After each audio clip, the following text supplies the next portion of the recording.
Olá, povo de Deus, quarta-feira do tempo comum, da primeira semana do tempo comum, 13 de janeiro de 2021.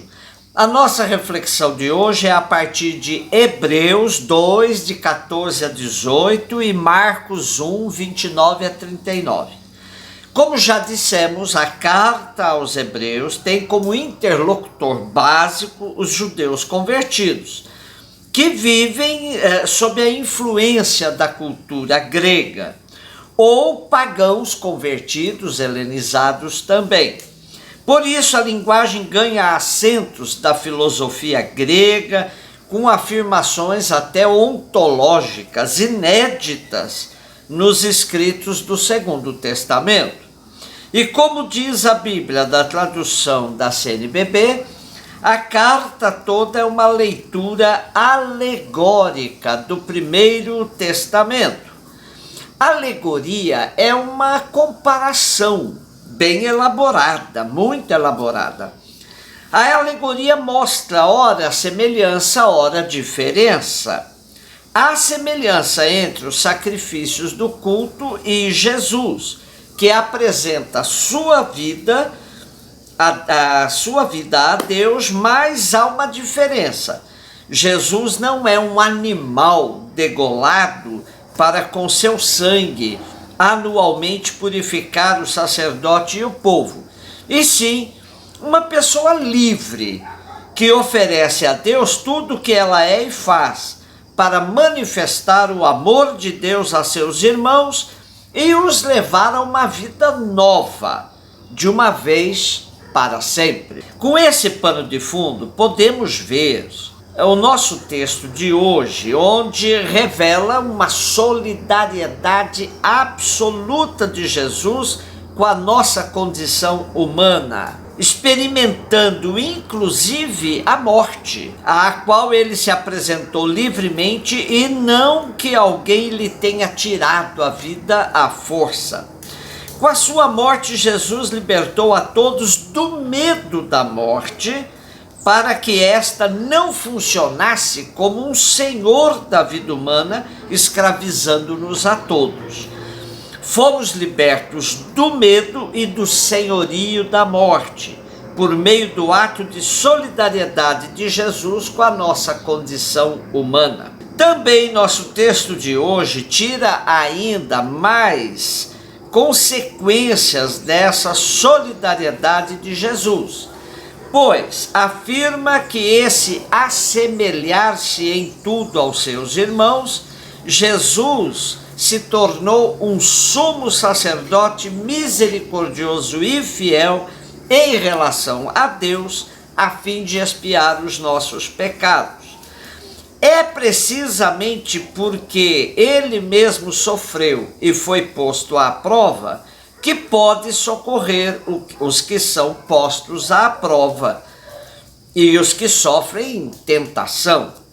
A carta aos Hebreus é o único texto do Segundo Testamento que chama Jesus de sacerdote.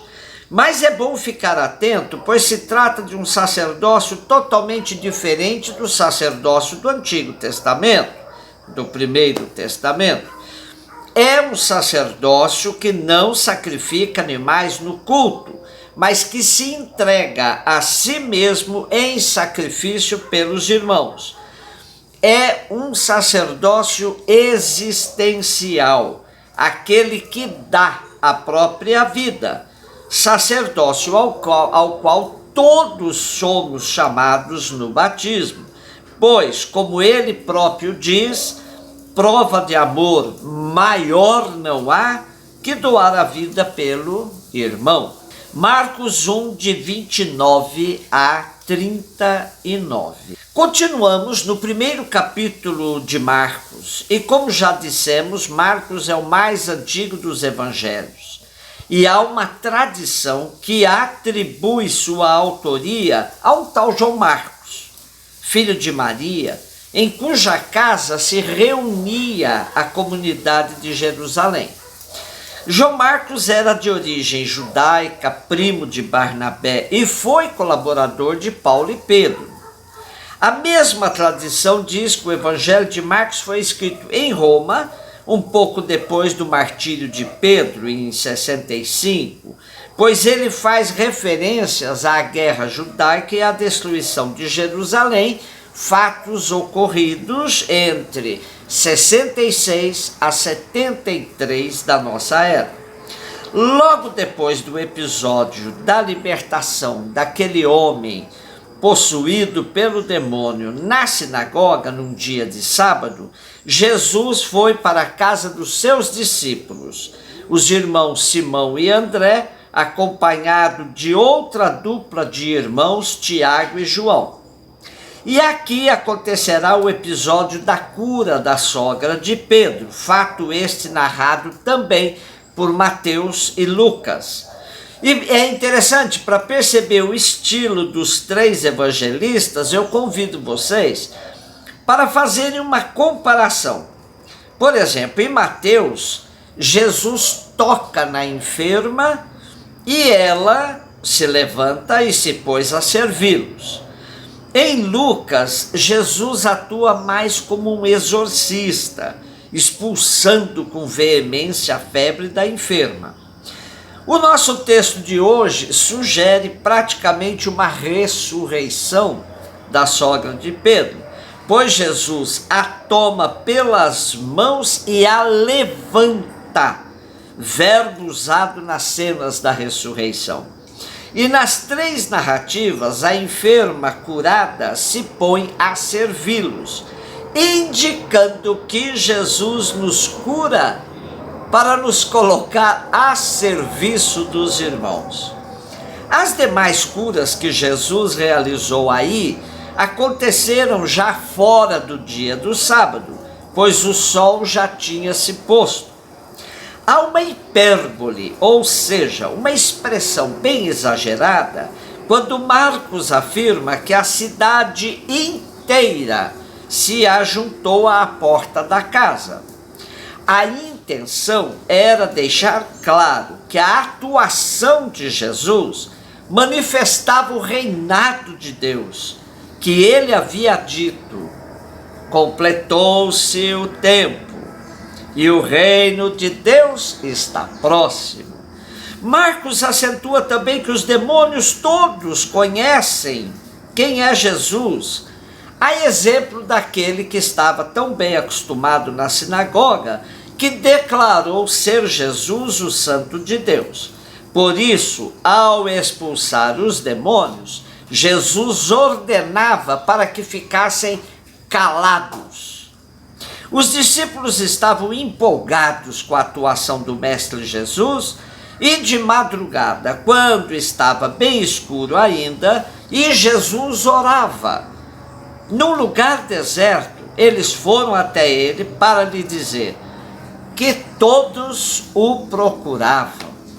Nesse momento, Jesus corrige o ufanismo dos discípulos e lhes diz: vamos a outros lugares, para as aldeias vizinhas, a fim de que lá também eu proclame a boa nova, pois foi para isso que eu vim.